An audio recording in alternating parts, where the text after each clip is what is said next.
एक नगर में एक सेठ जी रहते थे।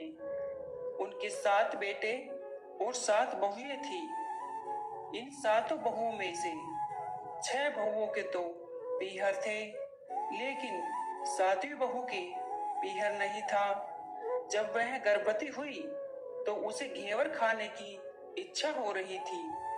उसके पीहर नहीं था तो उसने एक घेवर चुराकर पानी भरने गई, तब ले गई। वहां जाकर पेड़ के नीचे घेवर रख दिया और सोचा कि पानी भरकर आराम से घेवर खा लूंगी। जब वह पानी भरकर घेवर लेने गई तो वहां घेवर नहीं मिला। उस पेड़ के पास एक बांबी थी, उसमें एक नागिन रहती थी। वह नागिन भी उस समय गर्भवती थी। घेवर को देखकर नागिन की इच्छा उसे खाने की हुई और उसने घेवर खा लिया। उस नागिन ने सोचा कि यदि साहूकार की बहू मुझे गाली देगी तो मैं उसे डस लूंगी, और यदि कुछ नहीं कहेगी तो इस बिना पीहर की को पीहर दिखा दूंगी।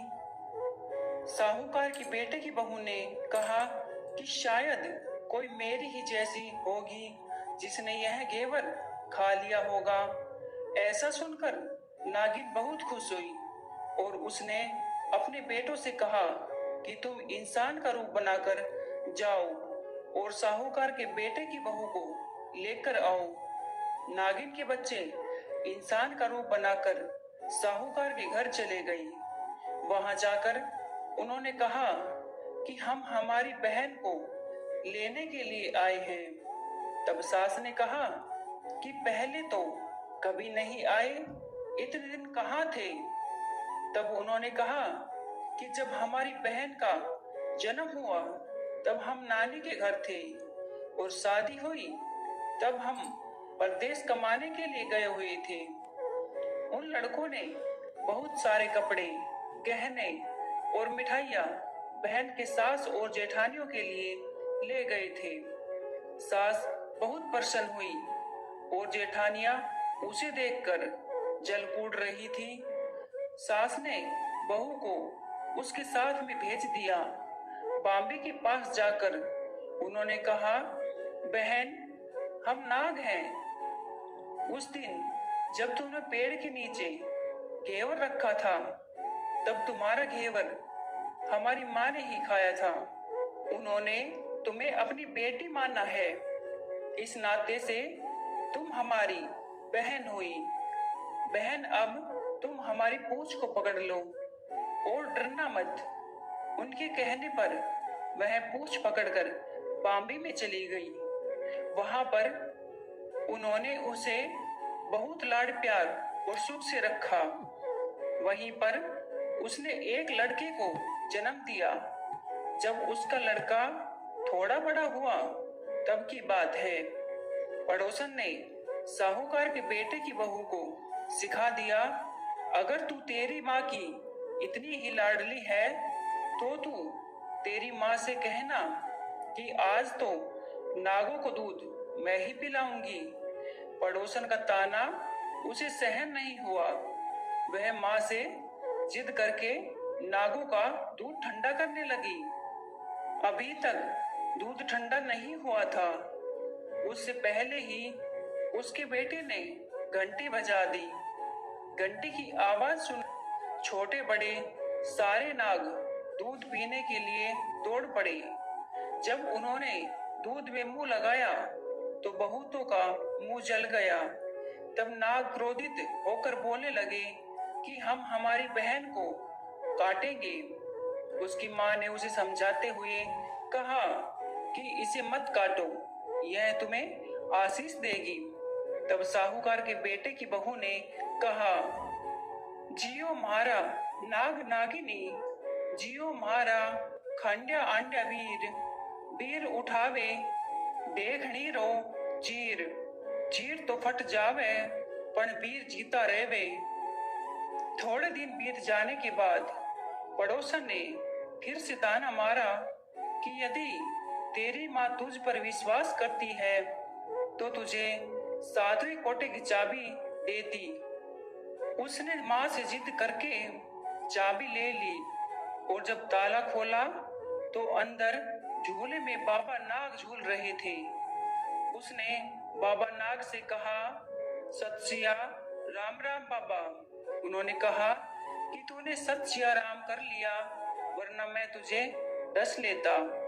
तब उसने कहा कि आप तो मेरे पिता हो, मुझे कैसे डस सकते हो। और बोली, जियो नाग नागिनी, जियो वासुकी नाग, जीड़ मेरो लाड लड़ायो 9 करोड़ को हार। नाग देवता ने उसको 9 करोड़ का हार दे दिया। माँ ने अपने बेटों से कहा, बाई तो अब बड़े घरों में हाथ डालने लगी है, उसे घर पहुंचा दो। नागों ने साहूकार के बेटे की बहू को बहुत से गहने कपड़े दिए और ससुराल पहुंचा दिया। थोड़े दिन की बात है, उसका बच्चा झाड़ू तोड़ रहा था। ताई ने कहा, झाड़ू मत तोड़, इतना तोड़ने का शौक है तो तेरे नाना मामा के यहाँ से लाया होता। सांपों ने सुन लिया। माँ से जाकर कहा, माँ ने कहा 2 झाड़ू सोने की बनवाओ, 2 चांदी की बनवाओ और दे आओ। ताइया देखकर जल गई, कहने लगी, इसके तो ताने मारने से धन बढ़ता है। कुछ दिनों के बाद की बात है, बच्चा गेहूं बखेर रहा था। ताई ने ताना मारा, गेहूं बखेरने का शौक है तो नाना मामा से ले आता, हमारे यहाँ तो मत बखेर। सांपों ने सुन लिया। जाकर माँ से कहा, माँ ने कहा 2 बोरी दाने सोने के घड़ाओ, 2 बोरी दाने चांदी के घड़ाओ और दे आओ। ताइया और जल गई, कहने लगी, इसे ताने मत मारो, इसका धन बढ़ता है। छोटी जिठानी लकड़ी लेने गई, वहां सांप था। उसने सोचा सबसे छोटी को बेचना चाहिए, सांप उसे खा जाएगा तो मुसीबत मिट जाएगी। छोटी बहू लकड़ी लेने गई तो वहां सांप बैठा था। बोली, भैया राम राम। सांप ने झट से बिछुए दे दिए, पहनकर छमछम करती चली आई।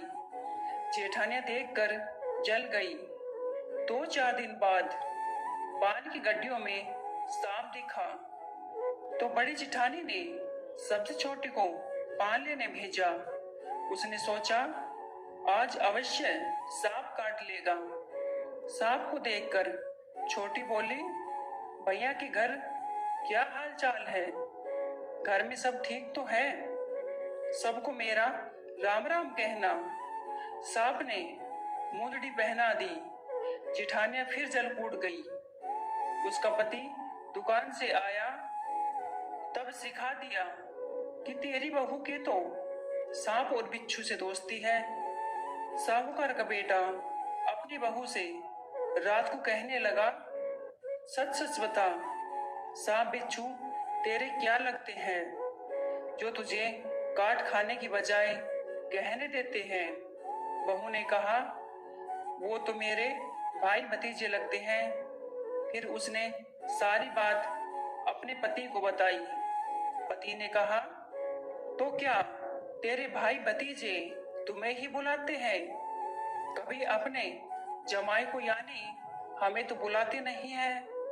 आने कोने में छुपे सांपों ने बात सुन ली तो जाकर अपनी माँ से कहा। माँ ने कहा, दोनों को बुला लाओ।